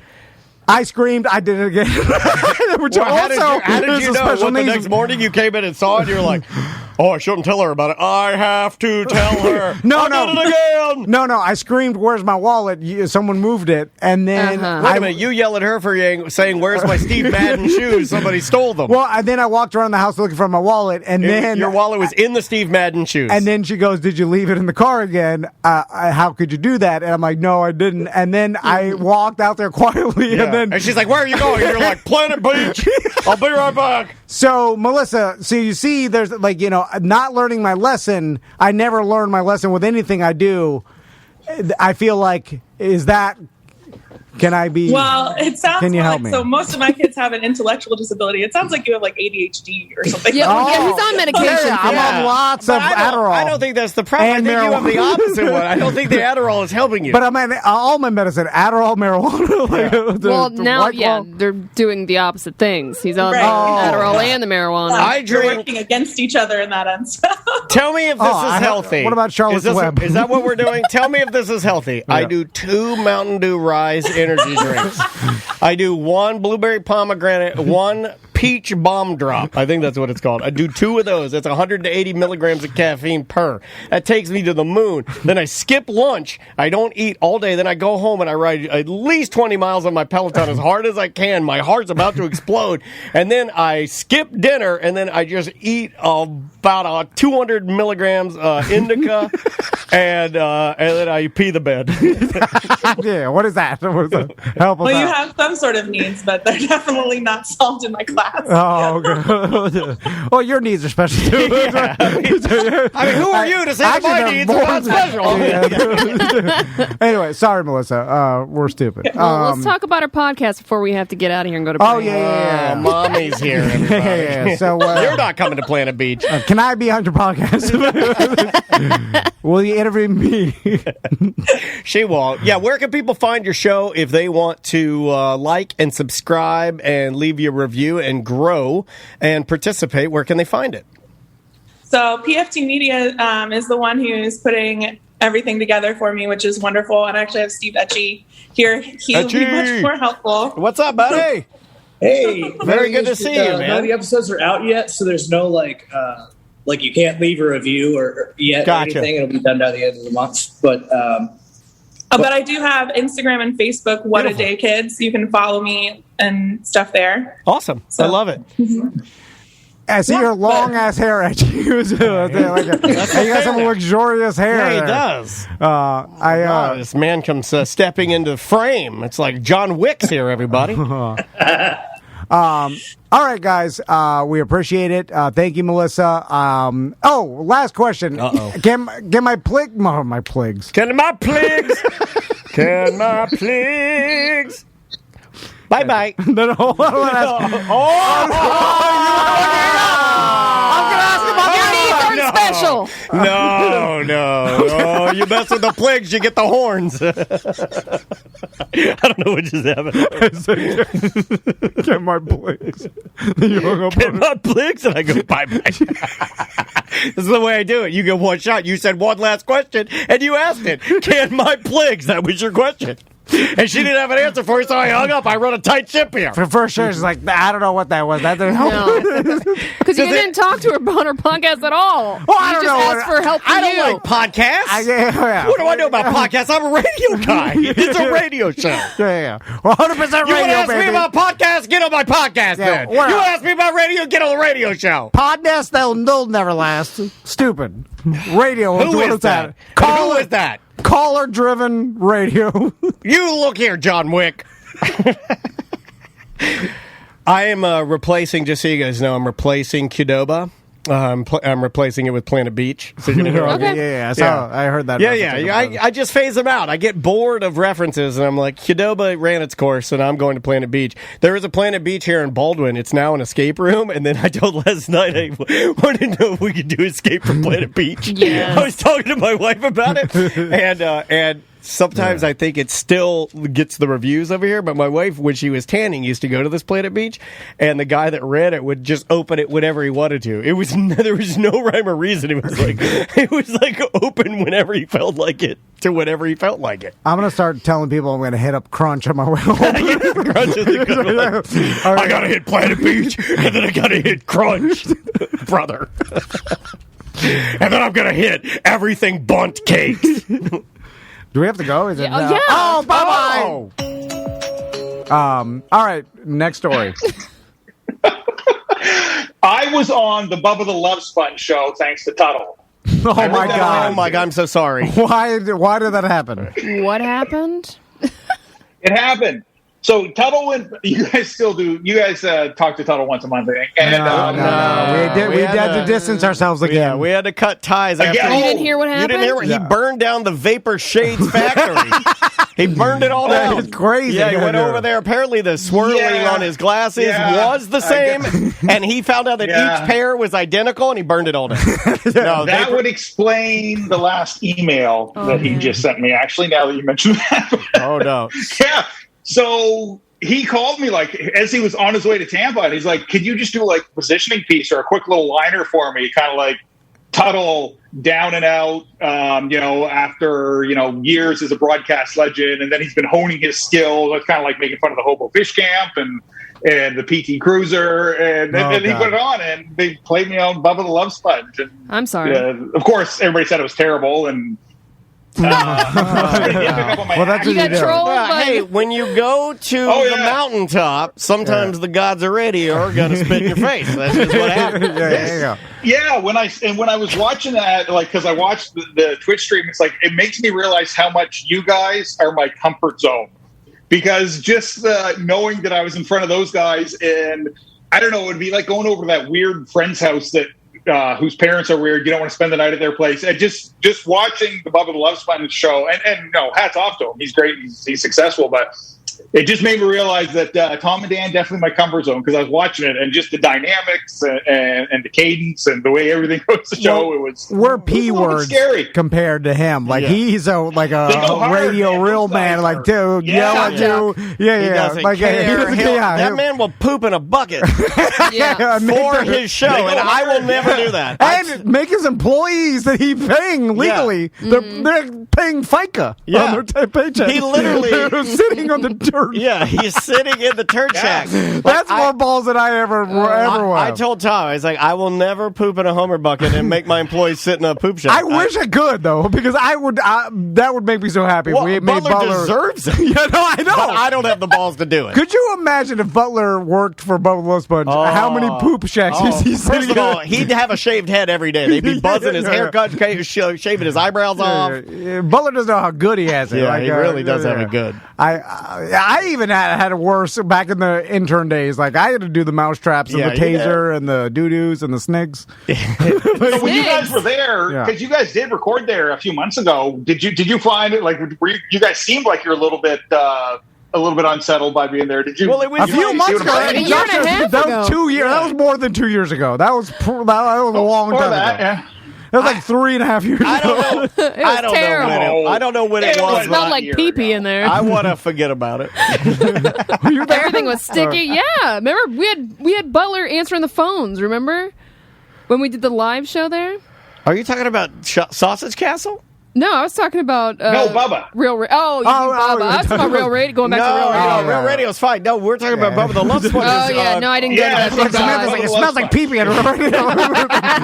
There is a hint of pee. Well, that's they made me left it there. Our pee-pee because I did spray some pee-pee in the corner before I left. It was what we did. It was a lot though. I think they have a whole new studio now. We've never seen their new studio. No, I haven't seen the new one. No. But yeah, when we went to the Bubba Love Sponge studio, it was a bizarre. It was a warehouse. It was a giant. Yeah, not only that, it is a warehouse. And it's concrete insulated. It's crazy. He was, I'm not joking, 20 feet away from me, but also in a king throne, 15 feet higher than I was at. And of course, in a throne. Yeah. And I couldn't see, so I'm behind. Dark. It's always dark in the like. A lot of radio guys like it dark. I like it light. Put more light on me. So it's pitch black. I'm sitting there. I'm behind a bunch of screens. Like all I can hear is a shower, stripper pole, Saw. neon lights. There's like a wheel. There's machetes and axes. There's interns.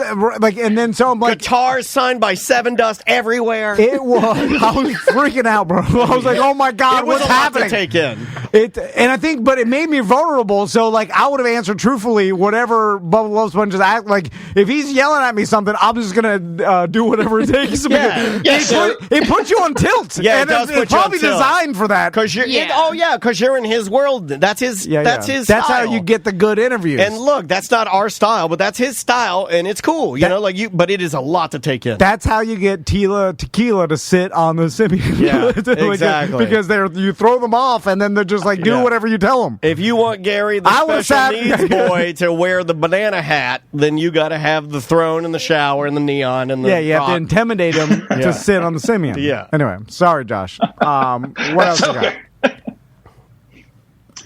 So, what else are we going to talk about? It sounds like now we sound like every other Zoom meeting. We're like, now what? All right. Well, is that about it? Everybody good to go? Applebee's, 2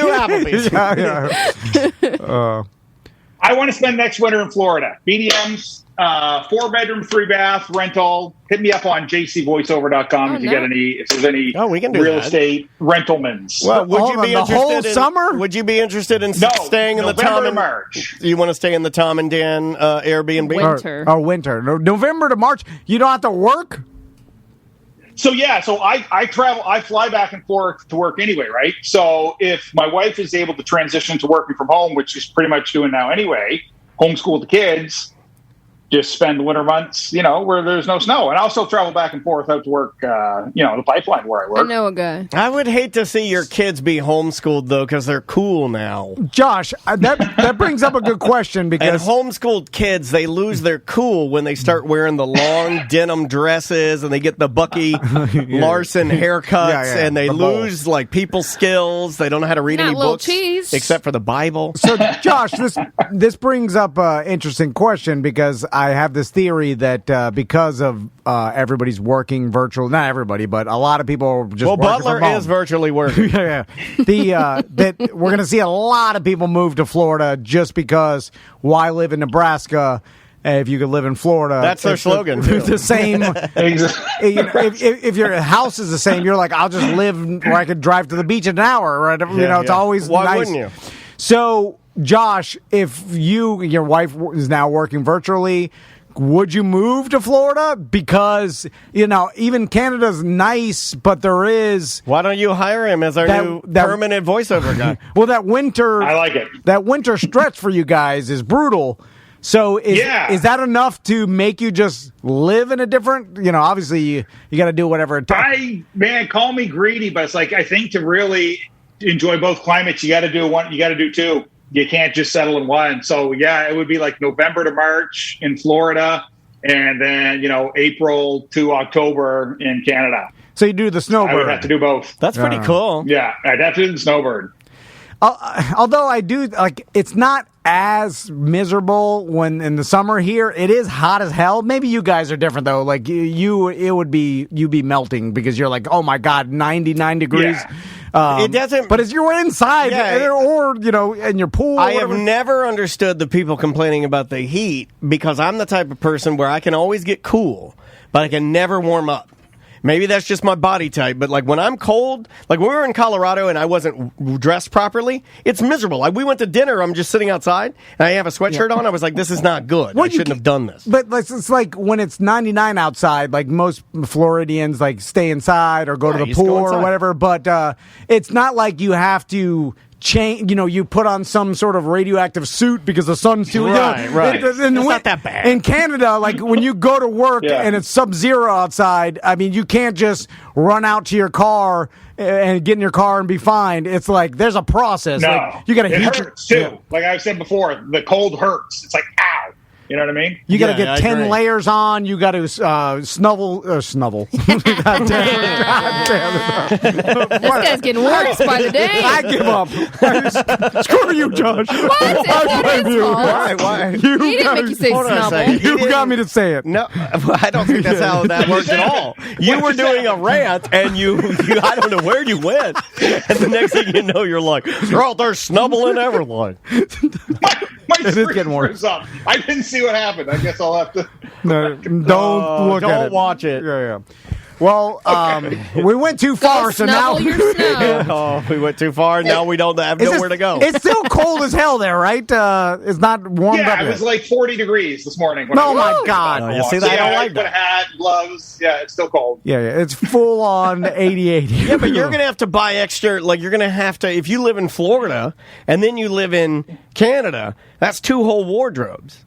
You're like, I don't own any coats. I don't own any gloves. I got no boots. Yeah. Also, I got 1 pair of jeans. 2 house money. I feel like that's a big time. That's there. none of your business, man. That's his that business. Voiceover money. Oh, yeah, okay. Yeah. He's got that vapor shade. Not now. You're a pipeline. Whatever it is. The pipeline. Well, that's what he was. He's laying that pipeline. He's a paramedic on a pipeline, I think. How much money can he make? I know. Exactly. Are you a paramedic on a pipeline? That's what it is, right? Yes, I am. That's good alliteration. Peter Piper picked a peck of Does anybody ever get sucked into the pipeline or blow their hands off or anything? Like, what? Do you have to do anything? Yeah, do you ever have to bandage somebody's stump hands? Or do you the worst thing you've seen? Or do you just sit on the sidelines like the paramedics that hire for arena football games and never do anything? Fat asses. The worst thing, I'm going to answer Sam's question because she asked that. The worst thing I saw was the guy blew himself up with an oxygen tank. Ooh. Like completely blew himself up? Wait a minute, hold on. Oh like blew himself up or exploded? The tank blew up between his legs. Oh! And he lived. Oh, he lived! But he lost his boys? Or everything, yeah. Oh, no. Oh. Yeah. He's like a Ken doll now. No, that's when you just do that move in Saving Private Ryan where you just start giving him morphine and then just let him go. That's why I said that, Tom. It actually, my first thought when you get to that that adrenaline scene of Saving Private Ryan where everything kind of just, was like kind of high pitch ringing. And my first thought when I saw that was like, this is what World War II medics probably saw quite often, which is weird. That was the first thought I had. Pull yourself together and run over there and pick up that man's penis. I was going to say, did you retrieve it and put it on ice or anything? Or was it just obliterated? Without going too graphic, it was still there, but just gone. Just moved to the side. It was no longer going to serve a purpose. Oh, yeah. So, but other than that, do you just sit around and wait for some calls? Do you guys make chili? Other than that, it's man colds and Netflix and Oh, okay. That's pretty good though. Yeah. You want Netflix. Guy's genitals blown off. Netflix. And then you're just sitting around, but you're living in like a remote area, right? While you're on duty. Yeah, it's a camp. It's called a camp, but it's essentially a hotel. It's a small room with a bed and a bathroom and a sink, and there's like a small hotel room basically. And they cook for you, they clean for you. Nice. Yeah, it's pretty low maintenance. What's a typical dinner if they're cooking something for you? What do you get? So they'll go through a rotation. So everything from beef brisket to, they'll do like chicken, stir fries, pizza night. There's always a steak night. There's always a Chinese food night. Nothing like Tom's Chinese food night the other night. But yeah. Canada really treats their employees well. Tom has the zaniest Chinese nights. Well, these guys promise me pizza parties, never get it. It's because no pizza place is open on Fridays at noon. That's just some oil company's money. They have to have a paramedic on site for insurance reasons. Why are you belittling it? No, that's what see, well, then, Josh, you should tell Tom the only reason why he's here. Well, they all know. They don't know. No one knows. I don't know what's happened here. Everyone knows and no one knows. Like, that's what I heard. Is this the longest segment I've ever done? Is it just me or have I been on for like 2 hours? We got 34 minutes. Are we taking up too much of your time? I'm glad you were feeling it too. I was just Josh, you remember Back to the Future? There's the point of no return, because and then Doc Brown said, after you pass this sign, you cannot. You're gonna fly off the cliff, so you just gotta hit the gas. Got it. We got the 36 minutes, and I'm gone. Once we hit the point of no return, there's no going back. We just have to steam forward. I don't care what it is. I'm saying something. Yeah. When your gas tank's on empty, punch into we are. And the bridge is then going to be built in the future, or we're rocketing off the cliff. We are the bridge. We're building the bridge. So we're just going to ride it out, Josh. We got 2 more minutes. What else you got? Let's talk hockey. Snow. We already talked hockey and when snow. We started, you guys were going on about Deshaun Watson or whatever going on. I was like, I spend far too much time worrying about this segment and putting notes and stuff together when really I don't have to put that many notes together. I just do a couple and let you guys go do your thing. Yeah. I kind of chime in once in a while. But I literally ran out of stuff to say today. That's where you run the risk. Because some days we're like, what else you got?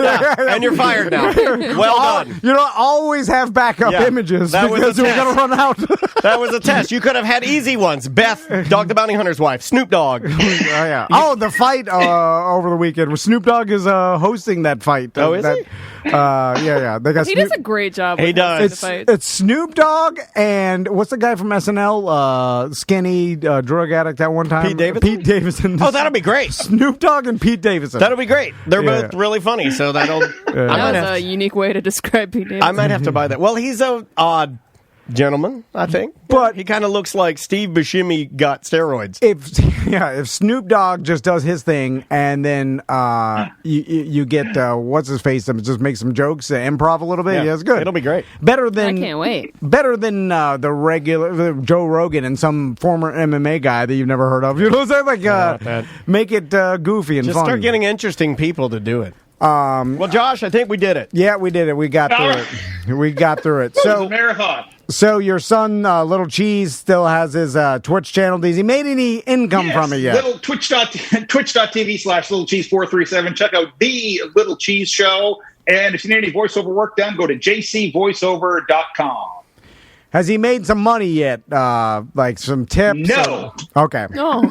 Not anything? You didn't even go in there and prime the pump? Like you go in there, you give him like 15 purple diamonds or something? Yeah. I don't want him getting soft. I mean, it's got to be hard earned. It's got to be the real deal if he's going to earn it. It's too late for that, Josh. He's already playing video games. Josh is a tough dad, too.